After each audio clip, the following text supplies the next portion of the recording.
आज के लेक्चर में हम कवर करेंगे प्रिंसिपल ऑफ सुपरपोजिशन।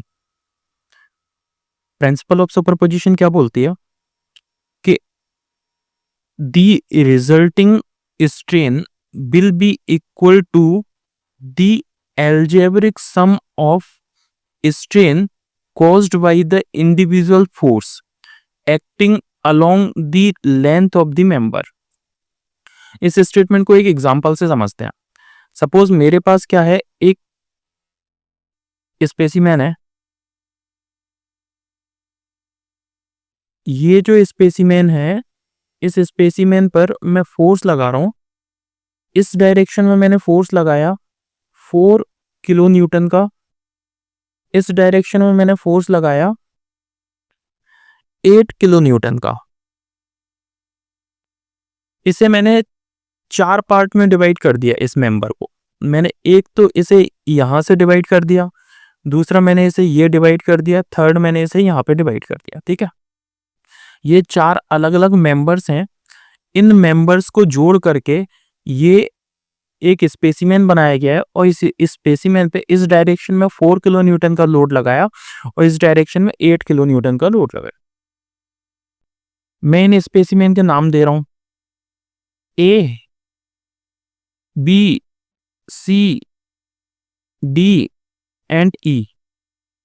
मैंने इनकी इंडिविजुअल लेंथ भी ले ली।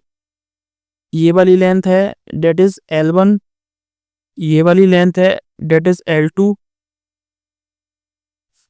ये वाली लेंथ है डेट इज L3 और ये वाली लेंथ मैंने मान ली L4। ठीक है, इस तरीके से बहुत सारे मेंबर्स हो सकते हैं, ये जरूरी नहीं है मैंने 4 मेंबर लिए हैं। इस तरीके से और भी मेंबर्स इसमें कनेक्ट हो सकते हैं। मैंने इस पे इस डायरेक्शन में फोर्स लगाया डेट इज 4 किलो न्यूटन। इस डायरेक्शन में इस मेंबर पे फोर्स लगाया डेट इज 2 किलो न्यूटन और इस डायरेक्शन में इस मेंबर पे फोर्स लगाया डेट इज 2 किलो न्यूटन।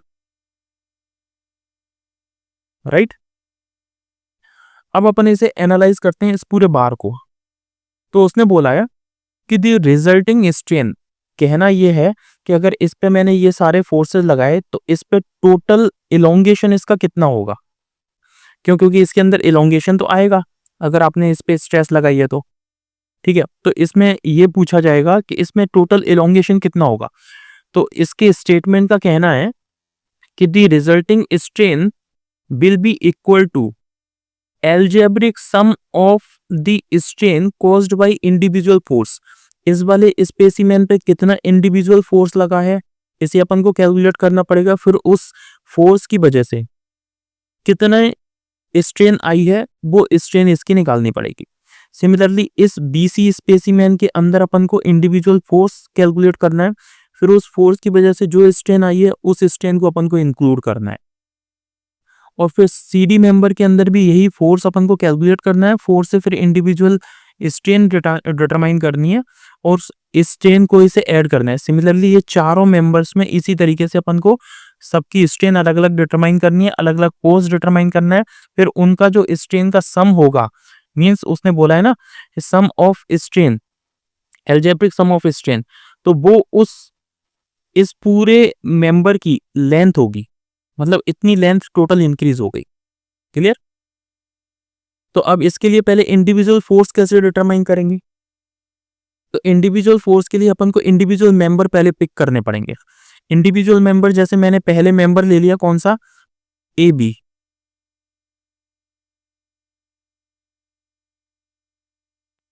मैंने ये जो ए बी मेंबर लिया, इस ए बी मेंबर में स्ट्रेन वो स्ट्रेस पहले अपन लगाएंगे, मतलब फोर्स लगाएंगे। तो इस डायरेक्शन में फोर्स कितना है, 8 किलो न्यूटन। और इस डायरेक्शन में फोर्स कितना है, तो पहले सारे फोर्सेस को देख लो, पहले इनकी डायरेक्शन को देखो। सपोज लेट ये जो है टेंसाइल नेचर, ये वाला टेंसाइल नेचर होता है। तो अगर टेंसाइल मतलब किसी स्पेसिमेन को खींचा जा रहा है तो टेंसाइल को अपन ले रहे हैं पॉजिटिव, टेंसाइल पॉजिटिव। तो फिर कंप्रेसिव जो होगा वो कंप्रेसिव कैसा होगा, नेगेटिव। ये जो बार है, इस बार में इधर देखो, ये 4 न्यूटन इस डायरेक्शन में लग रहा है, तो 4 न्यूटन कैसा लग रहा है, इस बार के लिए ये टेंसाइल मतलब इसे खींचने का काम कर रहा है, तो 4 न्यूटन कैसा होगा, पॉजिटिव 4। अब ये जो 2 न्यूटन का लोड है वो इस वाले ए बी मेंबर पे 2 न्यूटन इस डायरेक्शन में जा रहा है, मतलब इस पे टेंसाइल फोर्स लगा रहा है, तो 2 होगा पॉजिटिव। ये वाला जो 2 है वो 2 किलो न्यूटन कैसा है, इस मेंबर को, ए बी मेंबर को पुश करने का काम करेगा, यानी इसे कंप्रेस करेगा, इसे दबाने का ऐसे काम करेगा, ठीक है। ये वाला 2 न्यूटन इसे पुश करेगा, पुश करेगा मतलब इसका नेचर कैसा है, कंप्रेसिव। और कंप्रेसिव अपन कैसा ले रहे हैं, कंप्रेसिव ले रहे हैं अपन नेगेटिव, तो क्या ये नेगेटिव होगा, तो मैं इसे लिख रहा हूँ -2। सिमिलरली 4 किलो न्यूटन कैसा है, 4 किलो न्यूटन टेंसाइल है, इस ए बी मेंबर के लिए इस डायरेक्शन में खींच रहा है, मतलब ये टेंसाइल है। तो अगर ये टेंसाइल है तो इसे मैं कैसे लिखूंगा, +4। क्लियर।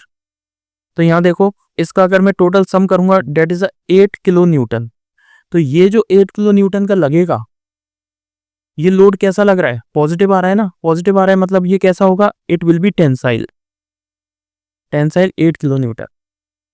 क्लियर। तो ए बी मेंबर में कितना लोड आ गया, ए बी मेंबर में लोड आ गया 8 किलो न्यूटन। तो इस 8 किलो न्यूटन की वजह से अपन इसमें स्ट्रेन डिटरमाइन करेंगे, तो स्ट्रेन कैसे डिटरमाइन करेंगे, देखो हम जानते हैं according to Hooke's law, according to Hooke's law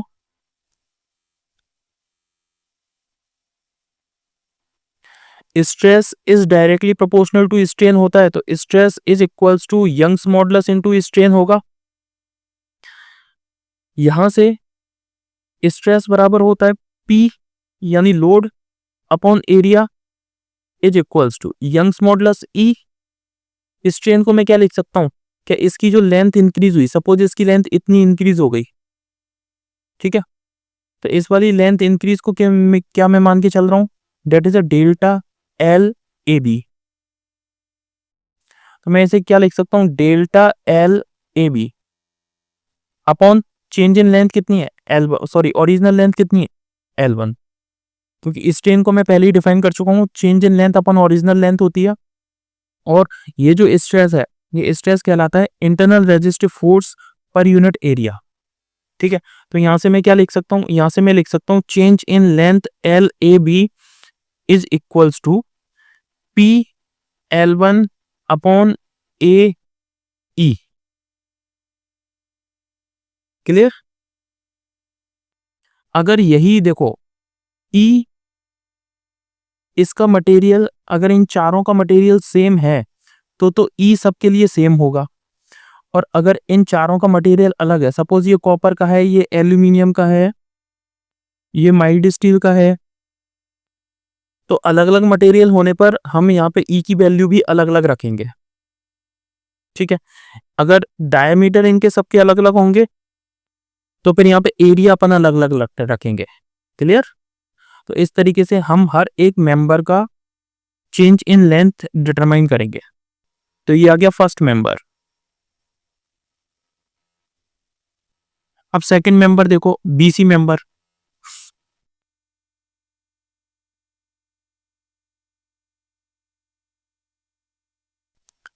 मैंने ये लिया बी सी मेंबर,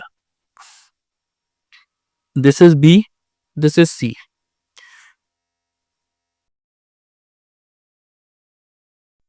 इस डायरेक्शन में बीसी मेंबर के लिए अगर मैं इस डायरेक्शन में देखूं तो 8 किलो न्यूटन टेंसाइल लोड है, ठीक है। तो इस डायरेक्शन में लोड कैसा आएगा, 8 किलो न्यूटन टेंसाइल है, मतलब पॉजिटिव होगा। अब इस मेंबर पे बीसी पर ये जो 4 किलो न्यूटन है ये इस तरीके से जा रहा है, मतलब ये इसे कंप्रेस करेगा, तो ये कंप्रेसिव फोर्स हो गया। कंप्रेसिव कैसे लिया, नेगेटिव, ठीक है।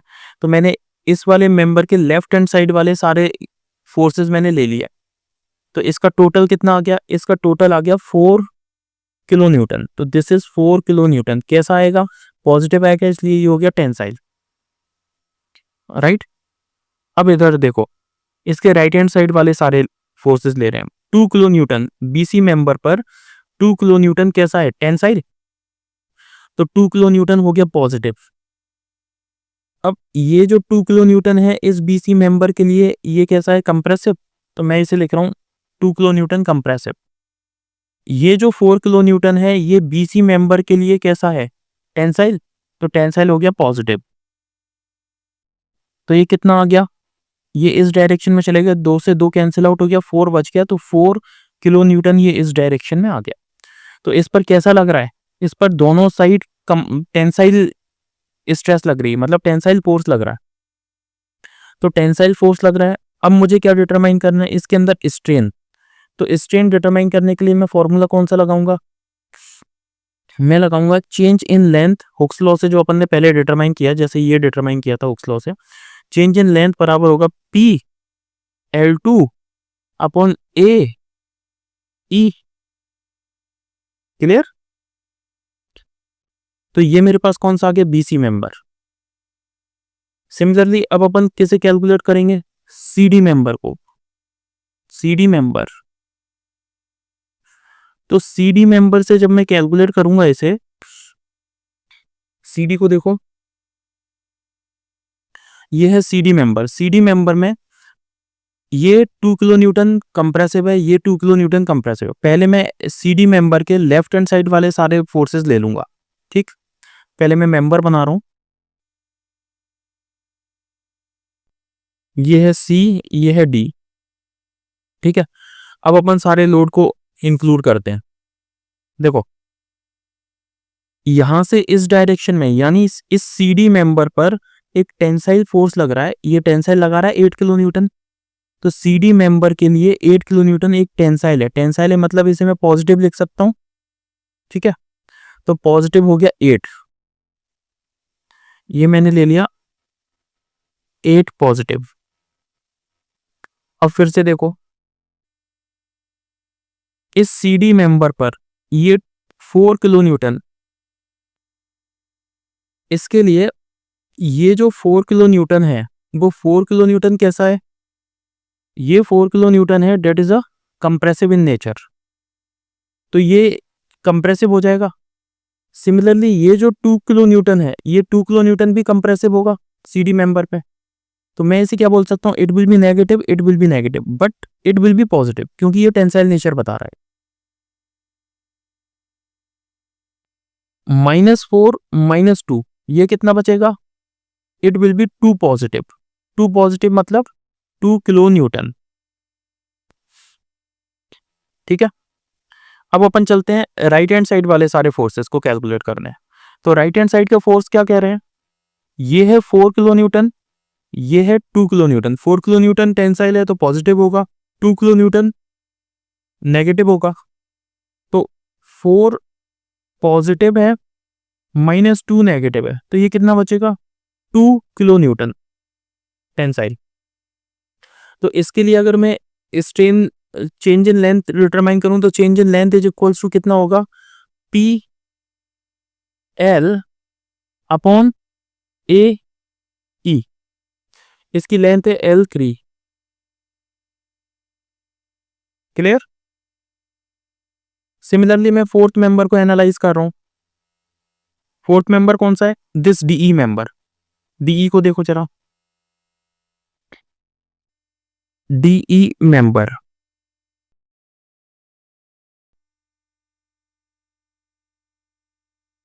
ये है डीई,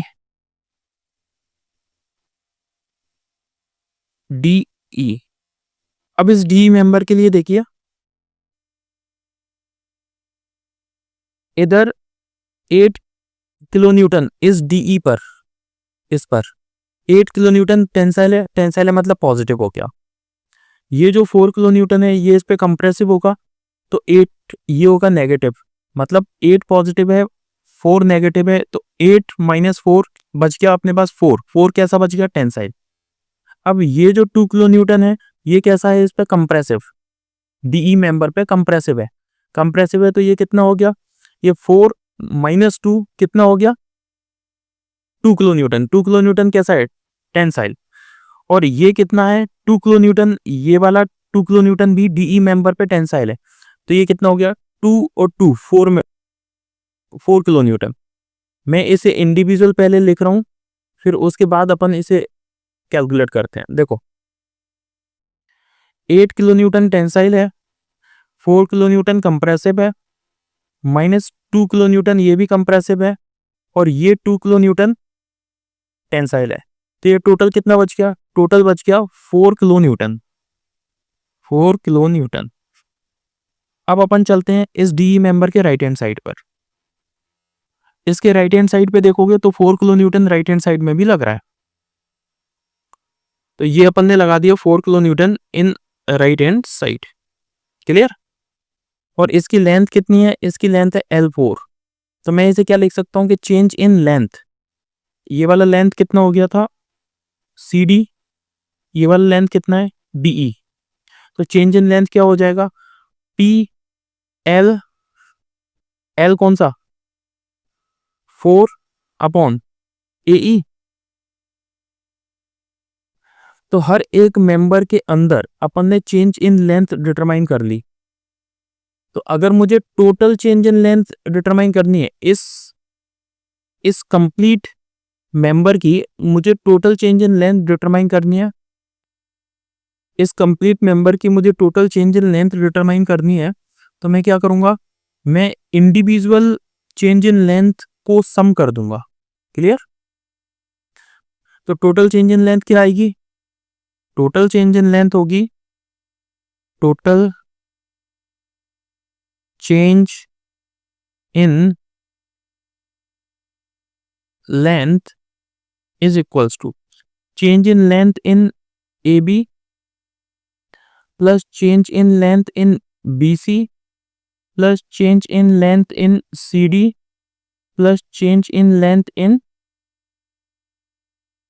DE। चारों मेंबर की इंडिविजुअल लेंथ अपन ऐड कर देंगे, तो जो सम आएगा that is a total change in length. It will be the answer. यही बोला गया था प्रिंसिपल ऑफ सुपरपोजिशन में। Okay, thank you.